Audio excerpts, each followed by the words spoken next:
안녕하십니까. CGTV 방송을 진행하고 있는 조용식입니다. 디지털 담론으로 좀 재미있는 주제를 한번 해봤습니다. 디지털 인맥과 디지털 사회생활 그리고 디지털 소셜 라이프. 이제 각자 자기 분야에 이제 우리 셋이 두 분도 오늘 처음 만나셨죠? 네, 예, 처음 만났습니다. 그래서 우리 완전히 디지털 쪽으로 전문가이시기 때문에 두 분 출연분들, 첫 번째 출연분은 양철호 대리님, 그다음에 두 번째 출연분은 이유진 대리님. 네. 둘 다 뭐 젊으신 분들이에요. 그래서 디지털 쪽에는 굉장히 왕성하게 활동을 하고 계신데 각자 자기 소개를 조금 해주시겠어요? 네. 안녕하세요. 저는 대한항공에서 항공기 정비 관련 엔지니어로 근무하고 있는 양철호라고 합니다. 디지털 세상 속에서 이렇게 또 조용식 대표님도 뵙게 되고 또 여기 이유진 대리님도 만나서 여기 자리까지 온 게 참 신기하기도 하고 한 시간 잘 하고 가도록 하겠습니다. 예. 네, 안녕하세요. 저는 코반스 CRS 코리아에서 이제 해외 제조사들 화학 물질들을 수입하려면 어떤 화평법이라는 법을 이제 따라야 하거든요. 이런 컨설팅 업무를 도와주고 있고 그리고 책을 좋아해서 온오프 모임을 통해서 이제 여러 사람들을 만나고 있습니다. 네. 그러고 보니까 이제 약간 디지털로다가 먹고 사시는 분은 아니네, 직접적으로는. 전혀 아니죠. 예. 자, 근데, 디지털 생활 안 하시는 분들은 드물 거예요. 한국도 그렇고, 전 세계적으로나 그런데, 약간 이게 조사해 보면은, 인터넷이 안 되는 인구가 세계적으로 보면은 굉장히 많은 부분이 인터넷을 사용하고 있지 않다고 그래요. 근데 우리나라에서 인터넷, 디지털 이런 걸 안 이용하는 사람들은 굉장히 특수한 사람 빼놓고는 없을 것 같아요. 그래서 두 분께 우선 자기가 소셜 네트워크나 SNS, 뭐 디지털 사회생활을 하게 된 계기나 또 지금 하고 있는 것 중에 자기가 중점을 두고 있는 거 하나씩 좀 얘기를 해주시겠어요? 네, 저는 페이스북 위주로 이제 소셜 라이프를 즐기고 있는데 처음에는 페이스북에서도 이렇게 친구 맺는 것들을 오프라인에서 아는 사람들만 내가 실제로 알고 있는 사람들하고만 이렇게 친구를 맺었었는데 어느 순간 이제 제가 관심 있는 분야 또 항공 쪽에 있으니까 항공 관련된 이제 커뮤니티라든지 또 뭐 독서라든지 이런 커뮤니티에 가입을 하게 되면서 최근에는 알지 못하는 분들하고 이제 많이 연결이 된 것 같습니다. 뭐 지금 하고 계시는 일들은 약간 좀 디지털 쪽으로는 관련이 없는 것처럼 보이는데 어떤 식으로 뭐 많은 사람들이 옛날엔 일반 독서회 같은 것들은 많았잖아요. 근데 이거가 좀 다른 거와 관계없이 디지털 인프라를 이용한 독서 모임입니까? 지금 하고 있는 거가? 네, 제가 하고 있는 모임은 처음부터 지원을 인터넷으로 받고 제가 블로그를 운영하고 있는데 주로 서평을 많이 올리거든요. 그 서평들을 제출을 해야 돼요. 그래서 그 모임장들이 선택을 해서 그 사람들을 모아서 하는 오프라인 독서 모임을 하고 있거든요. 제출을 안 하면 쫓겨납니까, 거기? 지원을 할 수가 없어요. 없어요? 이게 또 이 디지털의 괴로움이 있네. 두 분도 같이 활동을 하셨나요? 부분적으로 같이 하고 있는 활동들이 있습니다. 그래서 두 분도 오늘 이제 처음 만났다고 그러는데 뭐 서먹함이 별로 없으신 것 같아요. 뭐 우리도 페이스북에서 계속 몇 년 동안 만나서 어떤 때 이렇게 딱 보면 어떤 분들은 다 옛날 사진 올려가지고 생각보다 다 늙었더라고요. 심하게 늙은 사람들도 있어요. 여자분들은 이거 너무 어렸을 때 젊었을 때 찍은 사진 아닌가 이렇게 생각할 때도 있는데 여기 보면은 페이스북도 있고 뭐 트위터도 있고 뭐 블로거도 있고 굉장히 많은데 제가 조사해 보니까 뭐 전 세계에 우리가 알지 못하는 너무나 많은 소셜 그룹들이 있더라고요. 그래서 오늘은 이제 깊이는 안 들어가겠는데 이제 이 세상이 막 이 소셜 때문에 우리 생활도 달라졌고 뭐 아마 사회생활 하실 때도 회사에서는 다 뭐 소셜 네트워크 같은 거를 많이 이용하지 않나요?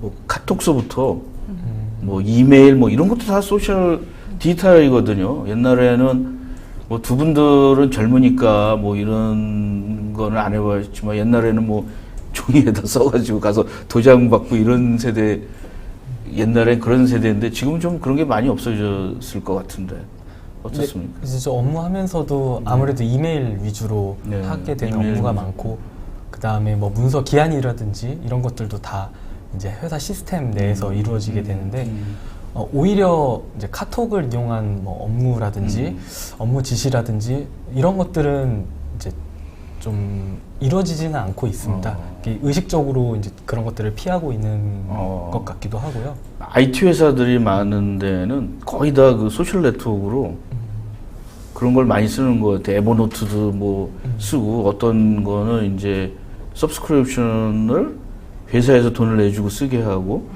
그래서 그러면 제가 볼 때 두 분은 약간 좀 일터는 약간 옛날 스타일, 아직 거기는 디지털 적용이 잘 안 된 부분일 수도 있겠네요. 사내에 이제 메신저가 있기는 하고 요즘에는 이제 또 클라우드 기반으로 시스템들이 옮겨지고 있는데 아직 그 바깥에서 사람들이, 젊은 사람들이 주로 쓰는 방법까지는 아직은 안 가고 있는 것 같습니다. 두 분 다 페이스북 열심히 많이 쓰세요? 저는 페이스북은 페이스북을 안 쓰시고 네. 이제 인스타그램. 블로그나 인스타그램. 네. 인스타그램도 페이스북 네. 거잖아요. 네. 그래서 뭐 어제 소식 보니까 다 이렇게 분리한다고 그러더라고요. 이 독점이 너무 심해가지고 이렇게 잘라버리려고 그런 거예요. 왓츠앱인가 뭐 이런 것까지 다 해가지고 너무 독점이 되니까 페이스북에서 한번 그룹을 만들었는데 그 중에 이제 같이 하는 거가 이제 항사모 이런 부분들에 주로 제가 비즈니스 하는 부분들을 많이 했는데, 사람들이 다양한 사람들인데 같은 회사가 아닐 때에는 페이스북밖에는 모일 수가 없더라고요. 그래서 제가 어떤 자기 페이스북 언제부터 시작을 하셨나요? 저는 꽤 오래됐습니다. 네. 2008년 정도에 시작한 것 같습니다. 근데 10년 됐네요. 시작한 게 약간 스마트폰서부터 시작을 하셨나요? 아닙니다. 그때는 스마트폰이 활성화는 되지 않았었고, 제가 그때 외국에 좀 있을 일이 있었는데, 당시에는 한국에서는 페이스북이 활성화가 되지 않았고, 그때는 이제 외국에서 외국 친구들하고 같이 소통하기 위해서 시작을 했었습니다. 그리고 페이스북을 뭐 안 하시고 인스타그램 같은 거 약간 좀 네. 사진 중심이잖아요. 네. 근데 요새 젊은 분들은 인스타그램을 많이 한다고 그러더라고요. 그래서 약간 어떤 내 주위에 보면은 아재인데 굉장히 젊은, 우리 그 지금 사진 찍고 있는 저 친구도 페이스북 그러면은 이제 약간 좀 아재들이 하는 거고 좀 아주 젊은 사람들은 인스타그램을 한다. 저는 인정할 수 없지만 이제 그게 되게 안타까운 네. 저도 이야기인데 네. 그 이야기를 굉장히 많이 들었습니다. 네. 이제는 인스타가 더 젊은 사람들한테 더 많이 이제 영향이 있다. 페이스북은 안 하고 젊은 사람들은 이제 둘 중에 하나만 한다면 인스타다. 인스타다. 많이 가슴이 좀 아팠습니다. 네. 저는 거의 다 써요. 근데 이제 나는 사생활 같은 거가 너무 많이 인스타그램으로 나가니까 처음엔 페이스북에 있는 걸 뭐 예스 하니까 사진이 자동적으로 막 가더라고요. 그래서 그런 게 좀 싫고, 페이스북 메일도 좀 안 하는 편이에요. 왜냐면 이게 너무 내 그 사생활도 많이 노출되는 것 같고. 여러분들은 어떻게 자기 사생활 같은 걸 어떻게 좀 관리를 하세요?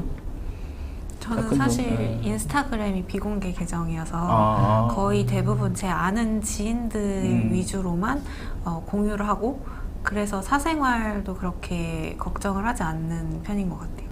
몇 개가 그냥 집중되어 있는 것 같아요. 굉장히 다양하게 많이 쓰이잖아요. 핀터리스트인가? 뭐 그림 좋아하고 사진 좋아 이렇게 할 때는 핀터리스트도 굉장히 도움이 많이 되더라고요. 근데 잘 한국에서는 좀 안 쓰는 것 같더라고요. 그래서 제가 요 사진을 보면은 몇 년 전에 페이스북 그 모임 관리자 뭐 불러가지고 이제 모임을 해서 여기 지사장이랑 페이스북에 있는 분, 본사에서 온 분들이 얘기를 해서 이 페이스북이 자기네들이 이제 앞으로는 커뮤니티 중심으로 키우겠다. 왜냐하면 개인을 하는 거는 한계가 있다. 뭐 비즈니스도 뭐든. 그래서 페이스북도 약간 좀 비즈니스 쪽으로 하려고 하고 싶어 하는 것 같아요. 지금 두 분이 하시는 거가 순수하게 그냥 나의 퍼스널 라이프를 위해서 디지털 생활 이런 걸 하는 겁니까? 아니면은 미래에 좀 나도 이런 걸 비즈니스를 좀 해볼 마음이 있으신 건가요? 저는 이제 페이스북 말고 인스타그램 같은 경우에는 순수하게 제 어떤 지인들과의 공유를 위한 거고, 블로그는 약간 비즈니스화 시키려고 일부러 의도적으로 시작한 거거든요. 그래서 블로그는 아무래도 글 베이스로, 글 기반으로 좀 사람들을 모을 수 있고, 그리고 소통하는 것도 쉽고, 그리고 저희 지인들한테 물어봤을 때는 이 SNS 툴이 여러 가지가 있잖아요. 이거를 하나만 하는 사람은 별로 없고, 내가 글을 쓰고 싶을 땐 브런치를 이용하고, 뭐 이웃이랑 소통을 하고 싶을 때는 네이버 블로그를 이용하고, 뭐 사진을 주로 올리고 싶을 때는 인스타그램을 이용하는 등 이렇게 목적에 따라서 이제 펜을 바꿔서 쓰는 것처럼 쓰더라고요. 그래서 저도 사실 그렇게 쓰고 있습니다. 예.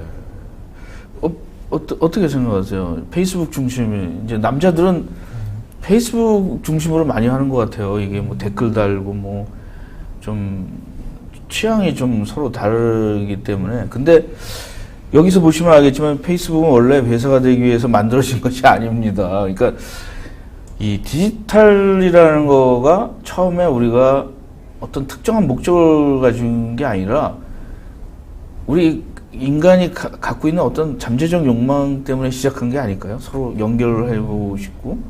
근데 그게 이제 조금 더 비즈니스화한 거지.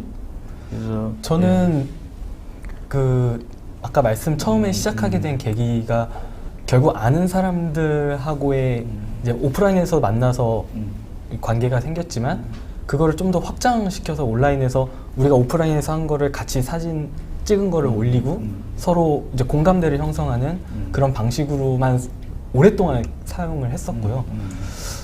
그리고 이제 최근 몇 년 사이에 이제 이렇게 새로운 커뮤니티 활동을 시작하면서 제가 모르는 분들하고 더 연결이 이제 많아졌는데, 그러면서 자연스럽게 저의 좀 사생활적인 부분은 올리지 않게 되는 것 같습니다. 페이스북에 과거 사진이나 이런 거 보면 어디 여행 가서 찍은 거, 친구들이랑 찍은 것들, 그런 게 깜짝 놀라게 정말 1000장이 넘게 저장이 되어 있더라고요. 근데 이제 몇 년 전부터는 그런 업로드가 이제 뜸해진 거죠.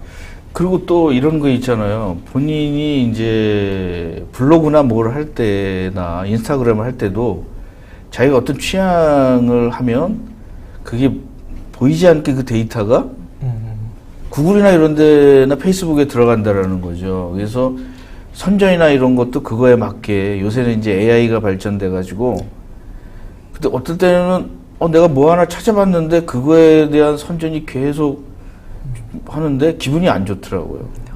뭐 대부분 많은 사람들이 경험을 했는데, 이게 밝은 면과 어두운 면이 인 것 같아요, 디지털 생활에.